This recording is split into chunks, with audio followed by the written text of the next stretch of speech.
जिसको बैठा यार ये अच्छा था, ये ठीक था। भाई हमारे यहाँ ना जब कोई लड़का थोड़ा मशहूर होने लगता है तो रिश्तेदार और मोहल्ले के अंकल सबसे पहले आकर कहते हैं, अरे इसकी तो किस्मत अच्छी थी, रातों रात स्टार बन गया। मुझसे एक दफ़ा किसी ने कहा था कि जब तक आपके बारे में बात हो रही ना तब तक आप काम ठीक कर रहे हैं। अब ऑब्वियसली एक होती है नेगेटिव फेम, होती है एक पॉजिटिव होती है।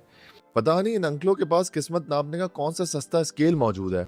हम लोग इंस्टाग्राम के ब्लू टिक्स देखते हैं, ट्रेंडिंग पेज देखते हैं और कहते हैं वाह यार लड़के की निकल पड़ी। लेकिन सच बताऊं मेरे भाई, कामयाबी एक बहुत बड़ा धोखा है।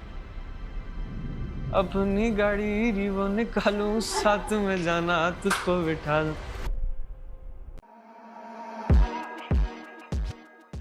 आज हम बात कर रहे हैं समर जाफरी की। लोग समझते हैं कि वो सिर्फ एक सीधा साधा मासूम चॉकलेट बॉय एक्टर है जिसे दुनिया ने गोद में उठाया और स्टार बना दिया। लेकिन मैं कहता हूँ इस 22 साल के लड़के ने पूरे पाकिस्तान की ऑडियंस को बेवकूफ बनाया है। उसने हमारी साइकोलॉजी और इस मतलबी इंडस्ट्री की औकात को बहुत पहले ही डिकोड कर लिया था। प्रेजेंट टीवी पर हम इस केस स्टडी का वो मुद्दा खोलेंगे जो इंस्टाग्राम के ग्लैमरस फिल्टर्स के पीछे छुपाया गया है। दिल पर हाथ रखकर सोचो, क्या सच में जिंदगी एक रात में बदलती है या फिर बचपन की मेहनत और जवानी का सुकून बेचना पड़ता है? चलो कहानी शुरू से शुरू करते हैं। 25 जुलाई 2003 को कराची में पैदा हुआ एक आम से घर में एक आम सा बच्चा। अब हमारे यहाँ बच्चा जब सिटी स्कूल में पढ़ रहा होता है तो लगता है उसकी लाइफ सेट है, बच्चा बड़ा होकर बर्गर बनेगा। पर इस लड़के के दिमाग में पढ़ाई से ज्यादा म्यूजिक और कैमरे का नशा था। प्रॉब्ली 2 साल का था ये जब when we went to Bangladesh. Suddenly ही आस्क्ड फॉर द गिटार, तो उस वक्त से ही इज प्लेइंग गिटार।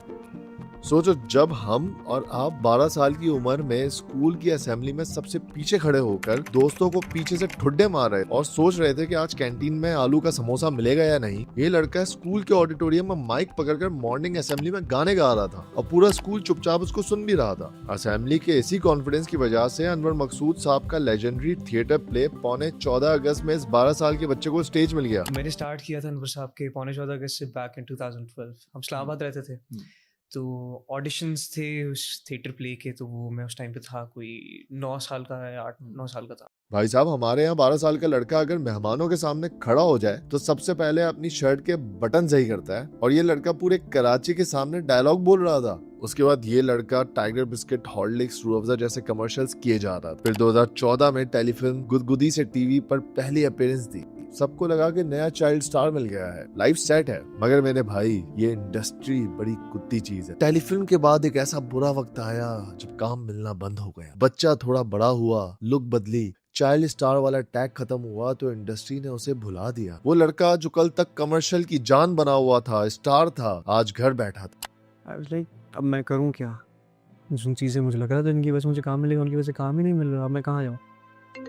उसने उन लोगों को फोन किया, मैसेजेस किए जिन्होंने बचपन में इसी लड़के को स्टार बनाया हुआ था। बेटा तुम तो अगले सुपरस्टार हो, जब काम चाहिए हो तो अंकल को बताना। और फिर पता है क्या हुआ? उस अंकल ने सामने से कभी जवाब नहीं दिया। जवाब छोड़ो भाई, अंकल ने फोन तक नहीं उठाया। ब्लू टिक्स तो मिलते थे पर रिप्लाई गायब था। भाई उस 16-17 साल के समर जाफरी का दिल वहां टूट गया। उसे एक बात समझ आ गई कि यहाँ रिश्ते आपसे नहीं आपकी औकात से होते हैं। बहुत सारे लोगों से मिला भी, उन्होंने ये भी कहा कि हम यहाँ देखते हैं तुम्हें, ये काम करेंगे, साथ ही करेंगे। बट इनिशियली वो यही होता है कि कहने की बातें होती हैं, फिर मेरे ख्याल से कोई आता है भी नहीं आपके पास और बोलते हैं कि हम ये काम दिलवाएंगे, वो काम दिलवाएंगे, बट होता नहीं है वो।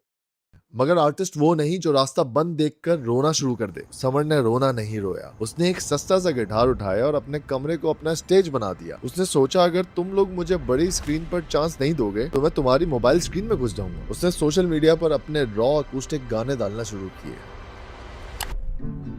पल भर ठहर जाओ, दिन ये संभल जाए, कैसे तुम्हें रोका करूं,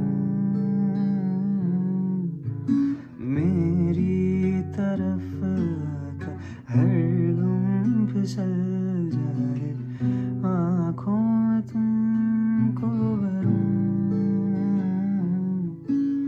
बिन बोले बातें तुमसे करूं, घर तुम साथ हो,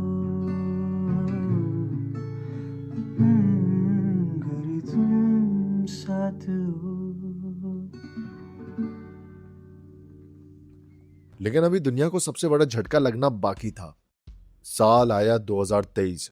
ड्रामा निकलता है मायरी, चाइल्ड मैरिज पर बना एक ऐसा ड्रामा जिसने पूरे मुल्क के घरों में लड़ाई करवा दी थी। और इस पूरे शो का सबसे बड़ा विक्टिम था फाखिर, यानी समर जाफरी। यहाँ उसने पूरी इंडस्ट्री को बेवकूफ बनाया। डायरेक्टर्स और पुराने एक्टर्स सोच रहे थे ये चॉकलेट बॉय सिंगर है, ये एक्टिंग कैसे कर लेगा भाई, इसको तो रोना भी नहीं आता। लेकिन भाई उसने ऐसी एक्टिंग की कि पूरा पाकिस्तान टीवी के सामने बैठकर रो पड़ा।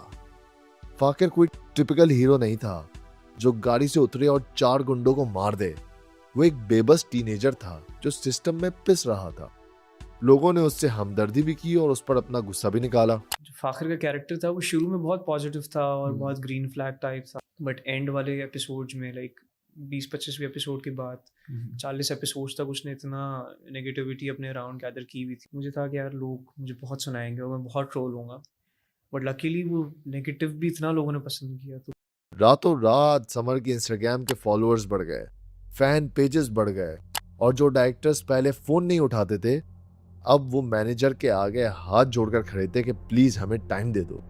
जो धोखा दुनिया ने समर जाफरी को दिया था उसने खामोशी में अपनी मेहनत करके वो धोखा सूद समेत लौटा दिया। लेकिन समर एक्टिंग पर नहीं रुका। 2024 में उसने फिल्म की नाबालिग अफराद, 2025 में ड्रामा किया परवरिश जहां उसने वली जहांगीर का कैरेक्टर किया, एक ऐसा म्यूजिशियन जो अपने सपनों के लिए अपने बाप से लड़ता है। और तब दुनिया को याद आया कि अरे ये लड़का असल में भी तो सिंगर ही है। ऐसा हो तुम मेरे हो जाओ ख्वाब में, तुम मेरे जो आओ हो जाए दुनिया से हम दूर। क्या कहूँ तुमसे अपनी बात में, आँखें मेरी कहती है अनकहा तुमसे।